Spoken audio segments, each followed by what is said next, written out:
अगर मैं ये बोल दूं मोलालिटी इक्वल टू क्या होती है,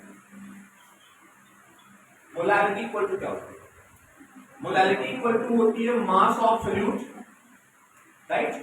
mass molar mass of solute, right. अच्छा अगर हम इसको ए मान लें तो चलेगा, ए सॉल्यूट ए, सॉल्यूट कौन है, ए है, into into mass of solid, mass of solid को क्या बोलेंगे W, और यहां पे हम लगा देते हैं B, और ये हो जाएगा इंटू 1000। मुझे पूरी उम्मीद है ये आप समझते होंगे मोलालिटी इसी को कहते हैं। इसको मान लेते हैं इक्वेशन नंबर क्या, अब मान के चलिए लेट नंबर ऑफ मोल अगर में है तो काई ए बराबर, काई ए समझ रहा है, काई ए बराबर क्या हो जाएगा N A upon N A plus N B, सही है। अपॉन अगर मैं कर दूं काई बी, क्या कर दूं, तो इसका मतलब इसका भी अपॉन हो जाएगा N B upon N A plus N B. बोलो यहां तक में कोई दिक्कत है सर, ये बताइए n A plus N B से n A plus N B cancel हो जाएगा। अब आपके सामने क्या बचेगा n A upon n B, n A upon, यानी chi A upon chi B equal to हो जाएगा N A upon n B, यानी number of mole of solute upon number of mole of solvent. अब एक समझो थोड़ा सा, कहानी क्या है कि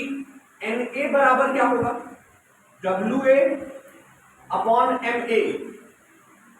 अरे यार mass of solute upon molar mass of solute, और एन बी इक्वल टू क्या हो जाएगा W B upon M B हो जाएगा। अब अगर ऐसा है तो ये बताओ काई ए अपॉन काई बी में जब हम ये चीजें पुट करेंगे तो काई ए अपॉन काई बी ये बराबर हो जाएगा, यहां पे क्या रखोगे W A upon M A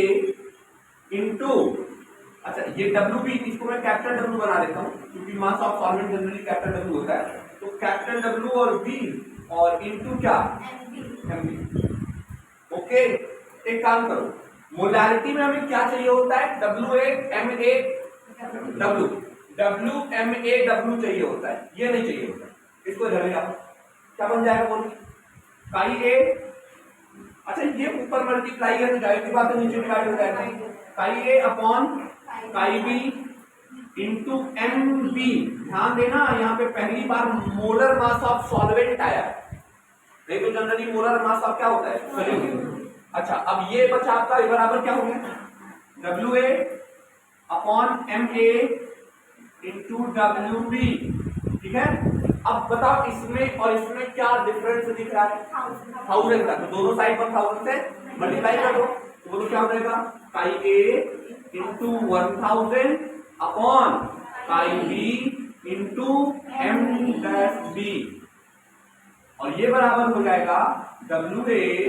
upon M dash A into W B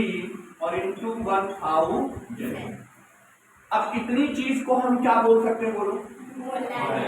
molality बोलते हैं, क्या बोलते हैं मोलालिटी बोलते हैं। तो अब यानी हो जाएगा काई ए अपॉन काई, अच्छा काई बी को क्या लिख सकते हो दो दो ना लेकर के एक ही से काम चलाएं क्योंकि क्वेश्चन में तो एक ही का सॉल्यूट दिया होगा, mole fraction of solute generally दिया रहेगा, तो हम क्या करें बताओ, हम लिख सकते हैं 1 minus chi A, 1 minus into what M dot dash B और into what 1 and this equal to molality. This is the relation between molality and mole fraction, जो आपके न्यूमेरिकल के कॉन्सेप्ट को काफी आसान कर देगा और आराम से आप लगा लेंगे। मैं ये नहीं कर रहा हूं आप डेरिवेशन याद करने की जरूरत ही नहीं, डेरिवेशन सिर्फ इसलिए बताया ताकि ये सब तुमको समझ में आ जाए कहां से काई ए आया, कैसे 1000 आया, कैसे एम आया, तो सीधा रखना पड़ेगा, दिक्कत नहीं। डेरिवेशन समझाने का पर्पज इतना ही है, एग्जाम में ना तुम्हें डेरिवेशन करना ना कुछ करना, सिंपल टास्क करना है। मैंने ये समझा दिया, अब तुमको पता है मोल फ्रैक्शन काई ए अपॉन काई बी, इसका लिख दो इसका लिख दो, ये दो कट जाएंगे M A upon M B, तोड़ के डब्ल्यू अपॉन एम ऐसे करके एम बी को साइड चेंज करो, डन। इसको नीचे नोट कर